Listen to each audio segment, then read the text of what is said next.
তিনিটা শব্দ মই আপোনালোকক ক'ব খোজো অটল অবিচল আৰু আত্মবিশ্বাসী অসম যে মুখ্যমন্ত্ৰী যদিনাখন মই শপত লৈছিলোঁ 2021 চনৰ 10 মে তাৰিখে সিদিনাখন মই কল্পনাও কৰিব পৰা নাছিলোঁ যে মোৰ মুখ্যমন্ত্ৰীৰ কালত অসমত সেমি কণ্ডাক্টৰ আহিব মোৰ মুখ্যমন্ত্ৰীৰ কালত অসমত ইউৰিয়া এমোনিয়া ফেক্টৰী আহিব 3200 মেগাৱাটৰ থাৰ্মেল পাৱাৰ প্লেণ্ট আহিব বাঁহৰ পৰা ইথানেল নিৰ্মাণ হ'ব আৰু গুৱাহাটীৰ ৰিং ৰোড কাজিৰঙাৰ এলিভেটেড কৰিডৰ ইয়া মোৰ কল্পনাৰ বাহিৰত আছিল অহা ফেব্ৰুৱাৰী মাহত গুৱাহাটী উত্তৰ গুৱাহাটীৰ মাজত ব্ৰহ্মপুত্ৰৰ দলং উদ্বোধন কৰিম যোৰহাট মাজুলী দলঙৰ কামো কেইটামান দিনৰ পিছতেই পূৰ্ণ গতিত চলিব আৰম্ভ কৰিব এতিয়া মই অপেক্ষা কৰিছোঁ কেন্দ্ৰীয় কেবিনেটৰ অনুমোদনৰ বাবে যোৰহাট আৰু নুমলীগড় আৰু গোলাঘাটৰ মাজত টানেলৰ যিটো আমাৰ প্ৰস্তাৱ তাৰ অনুমোদনৰ বাবে মই অপেক্ষা কৰিছোঁ আজি মই যোৱাকালি অত্যন্ত দুখো পালোঁ যে কংগ্ৰেছ দলৰ সভাপতি সাংসদ গৌৰৱ গগৈ ডাঙৰীয়াই এই এলিভেটেড কৰিডৰটোৰ বিৰোধিতা কৰিছে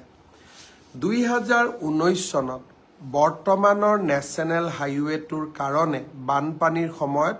কাজিৰঙাত 1300 জীৱ জন্তুৰ মৃত্যু হৈছিল প্ৰতি বছৰে 300-400 জীৱ জন্তুৰ মৃত্যু হৈয়েই থাকে বানপানীৰ সময়ত আৰু বানপানীৰ সময়ত আপোনালোকৰ মনত আছে আমি যেতিয়া ট্ৰাকবিলাক ডাইভাৰ্ট কৰি দিওঁ তেজপুৰেদি মানুহৰ কিমান ক্ষতি হয় আজি 7,000 কোটি টকা অসমত বিনিয়োগ হ'ব অকল জিএছটিৰ পৰাই অসমে লাভ কৰিব অলমোষ্ট 700 কোটি টকা আৰু এই এলিভেটেড কৰিডৰটোৱে কাজিৰঙাৰ বন্য জীৱ জন্তুক ৰক্ষা কৰিব আৰু আটাইতকৈ ডাঙৰ কথা গৌৰৱ গগৈ ডাঙৰীয়াই প্ৰতিনিধিত্ব কৰা যোৰহাটৰ লোক যেতিয়া গুৱাহাটীলৈ আহিব বা গুৱাহাটীৰ লোক যেতিয়া যোৰহাটলৈ আহিব তাৰ ডিষ্টেন্স 1 ঘণ্টা কমি যাব 1 ঘণ্টা ডিষ্টেন্স কমা মানে গাড়ীৰ পেট্ৰল কিমান কমিব গাড়ীৰ ডিজেল কিমান কমিব আপোনালোকে ইয়াৰ ইকনমিক ভেলুটো চিন্তা কৰক ফ্লাইঅভাৰ এখন বনালোৱা আৰু ফ্লাইঅভাৰৰ ইকনমিক ইম্পেক্ট আজি গুৱাহাটী জু ৰোডত ফ্লাইঅভাৰ হৈছে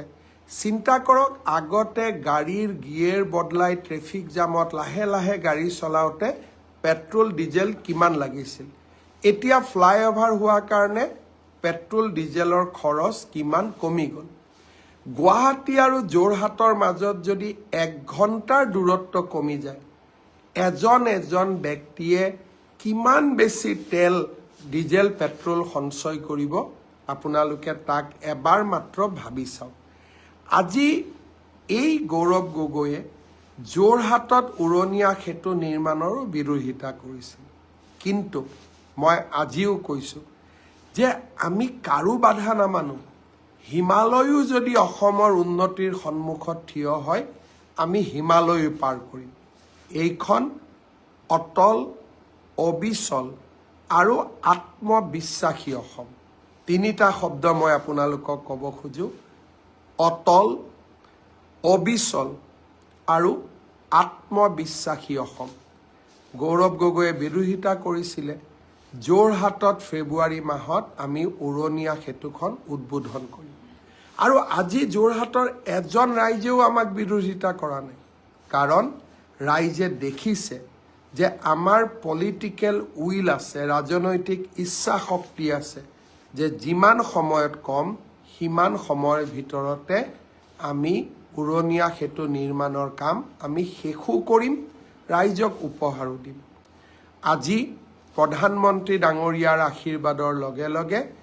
এলিভেটেড কৰিডৰৰ নিৰ্মাণৰ কাম আৰম্ভ হ'ল এতিয়া গৌৰৱ গগৈ যদি সন্মুখতো থিয় হয় যেনেকে মানুহে এভাৰেষ্ট পাৰ কৰে তেনেকে অসমৰ ইচ্ছা শক্তিয়ে তেওঁৰ বাধাক অতিক্ৰম কৰি কাজিৰঙাৰ এলিভেটেড কৰিডৰেৰে আমি জীৱ জন্তুকো বচাম আৰু গুৱাহাটী আৰু যোৰহাটৰ মাজৰ দূৰত্ব 1 ঘণ্টা আমি কমাই পেলাম।